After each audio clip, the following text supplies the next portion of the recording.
menakodai kapal besar negara kita Indonesia ini dalam gelombang ketidakpastian ekonomi global sangatlah tidak mudah. Kita pengennya pertumbuhan ekonomi kita tumbuh lebih baik, tetapi tetap harus dalam posisi kehati-hatian. Ekspansif boleh, tetapi juga dalam kalkulasi yang super hati-hati.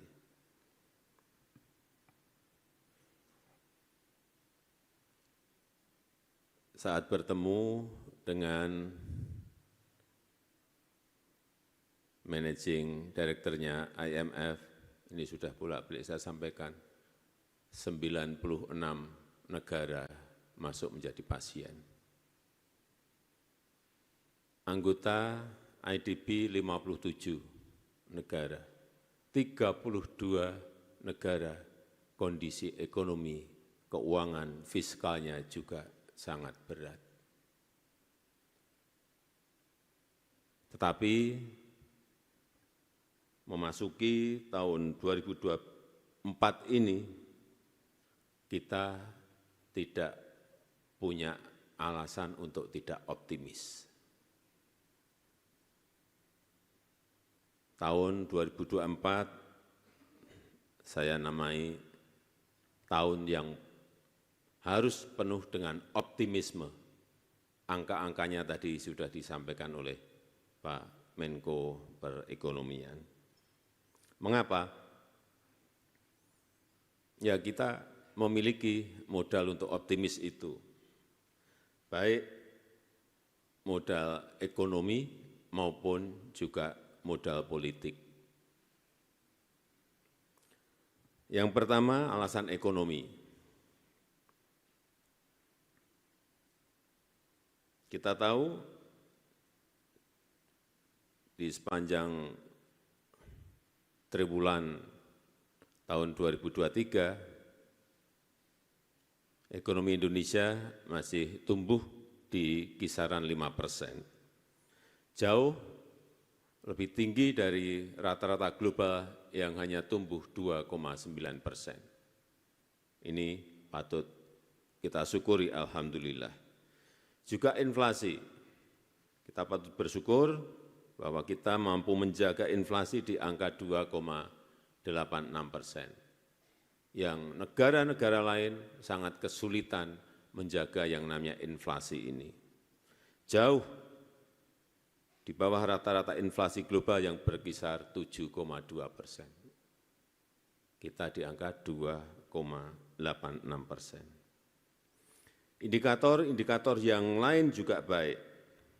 Penyerapan tenaga kerja naik sebanyak 4,55 juta orang dari Agustus 22 ke Agustus 2023. PMI manufaktur di November 2023 masih berada di level ekspansif, yaitu 51,7.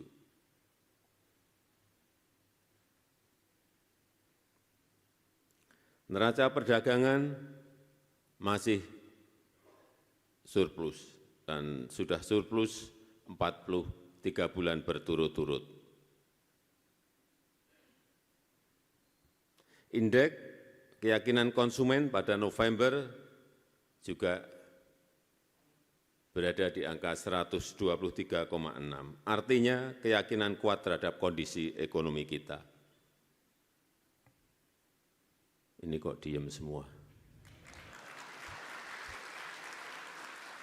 Optimis dong, optimis, harus optimis, kok diem, ada apa? Kita di sini menyampaikan optimisme, diem semuanya. Oleh sebab itu, sekali lagi, tidak ada alasan untuk pesimis memasuki 2024. Saya masih optimis, pertumbuhan ekonomi kita akan masih berada di kisaran 5%. Namun, kalau orang Jawa bilang, tetap eling lan waspada. Harus selalu ingat, hati-hati dan waspada. Ketidakpastian global masih berlanjut. Konflik di Timur Tengah yang bisa memicu kenaikan harga minyak global juga kemungkinan masih ada. Meskipun tadi Bu Menteri Keuangan bisik-bisik saya, Pak, urusan harga minyak kelihatannya sudah tidak akan bergejolak naik lagi. Ini juga patut kita syukuri. Volatilitas harga komoditas, terutama pangan, lah ini yang kita harus hati-hati. Ini saya masih sedikit khawatir mengenai urusan komoditas pangan. Karena kemarin saat Super El Nino, produksi beras kita turun sedikit. Di 2024 juga perkiraan kita masih akan belum kembali ke normal. Tetapi kalau kita lihat semua negara juga 22 negara ada yang stop ekspor pangan, ada yang ngerem mengurangi ekspor pangannya. Sehingga memang di 2023 kemarin kita kesulitan mencari tambahan untuk cadangan beras kita. Tapi untuk 2024, alhamdulillah kemarin Kepala Bulog dari India sudah menyampaikan pada saya, Pak, sudah tanda tangan 1 juta ton. Kemudian juga saat saya KTT ASEAN Jepang di Tokyo juga saya bertemu dengan Perdana Menteri Tawesin. Saya dengar di sana ada stok, kemudian saat di holding room saya menyampaikan keinginan untuk bisa impor dari Thailand. Saya sampaikan Indonesia butuh 2 juta ton. Beliau kemudian siangnya telepon dengan timnya di Thailand, kemudian menyampaikan pada saya sorenya Presiden Jokowi 2 juta ton Thailand siap untuk mengirim ke Indonesia. Yang ini jangan ditepuki, karena impor. Kalau produksi kita sendiri, kita tepuk tangan. Tapi untuk mengamankan cadangan strategis ketahanan pangan kita, memang itu harus kita lakukan. Artinya kita sudah mendapatkan tanda tangan 1 India dan 2 dari Thailand. Paling tidak rasa aman kita dapat urusan pangan. Kemudian juga pelemahan ekonomi Tiongkok sebagai mitra dagang utama Indonesia juga harus kita antisipasi, ini penting sekali. Juga pengetatan kebijakan moneter Amerika Serikat yang menekan arus modal negara-negara berkembang dan menekan stabilitas sektor keuangan. Untuk itu yang penting menurut saya konsisten dalam langkah, bergerak secara berkelanjutan, dan bekerja sinergis antara pemerintah dan swasta. Kita harus konsisten menarik investasi, baik investasi di dalam negeri maupun investasi dari luar, investasi perusahaan-perusahaan besar maupun investasi usaha-usaha kecil. Tapi juga bukan sembarang investasi, kita harus fokus investasi yang memberikan nilai tambah yang besar kepada negara kita. Investasi, hilirisasi di semua sektor unggulan, baik mineral, pertanian, perikanan dan kelautan, perkebunan semuanya, serta penguatan ekonomi digital, penguatan ekonomi hijau, dan penguatan ekonomi biru. Bapak Ibu yang saya hormati, optimisme ini di dalam negeri saya rasakan. Baru saja kemarin saya dari IKN, Ibu Kota Nusantara,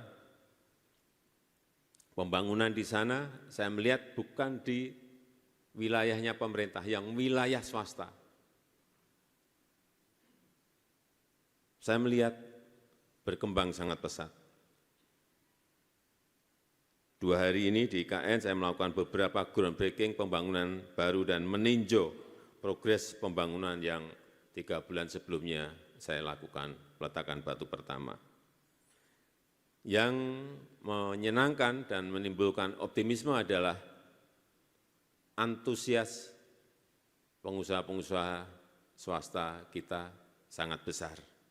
Dan saat ini telah ada 13 proyek swasta besar yang mulai dibangun dengan nilai total proyeknya mencapai kurang lebih 41 triliun rupiah.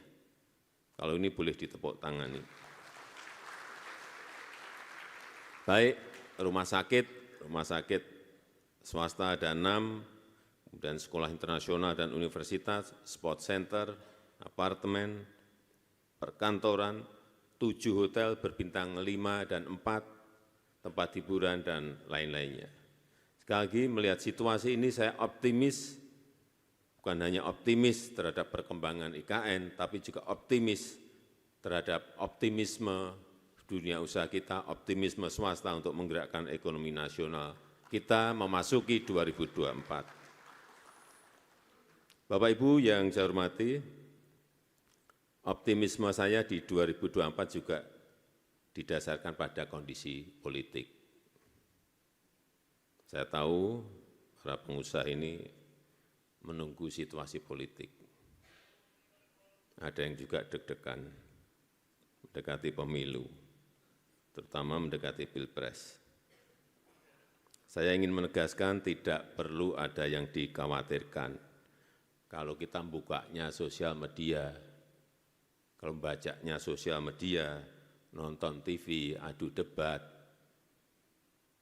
antar politisi, ya sepertinya suasananya panas, sepertinya. Tapi kalau Bapak Ibu turun ke masyarakat, turun ke daerah, turun ke desa, sering turun ke daerah-daerah, Bapak Ibu bisa merasakan rakyat itu santai-santai saja itu. Iya, betul. Coba pergi ke desa, pergi ke daerah. Rakyat santai-santai saja. Sebetulnya politiknya juga adem-adem saja. Saya kira sangat jauh kalau dibandingkan dengan 2014 dan 2019. Sangat beda sekali. Artinya masyarakat kita sudah dewasa dalam berpolitik. Yang panas pun bisa segera didinginkan dan kalau terbelah sedikit juga bisa bersatu kembali. Saya rasa itu yang bisa saya sampaikan dalam kesempatan yang baik ini.